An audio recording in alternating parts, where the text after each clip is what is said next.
এবারই সবচেয়ে কম পানি প্রবাহিত হচ্ছে পদ্মায়।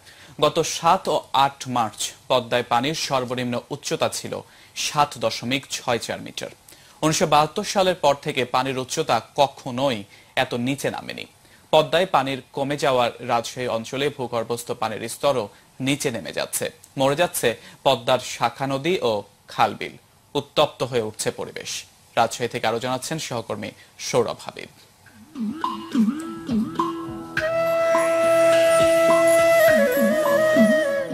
পদ্মার বিশাল বুক জুড়ে শুধুই ধুধু বালু চর, কিছু কিছু এলাকায় হাঁটু পানি, স্রোত নেই, হেঁটেই পাড়ি দেয়া যায় পদ্মা।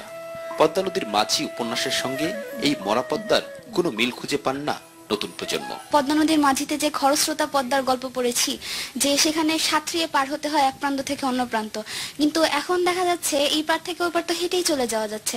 নৌকাও চলতে পারতেছে না, না মাছ আছে না কোনো কিছু আছে। শুষ্ক মৌসুমের শুরুতেই এবার কমেছে পদ্মায় পানির প্রবাহ। গত ৪৪ বছরের ইতিহাসে এবারই সবচেয়ে কম পানি প্রবাহিত হচ্ছে পদ্মায়।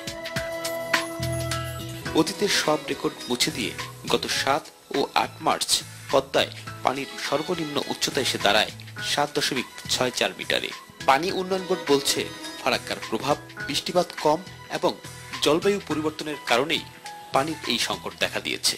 ফারাক্কা বাঁধার কারণে আমাদের ওখানে তো ফ্লোটা চেঞ্জ হয়ে যায়। ফারাক্কা ইন্ডিয়ান কিছু শেয়ার আছেন, তারা পানি নিয়ে নেয়, আমাদের কিছু পানি দেয়।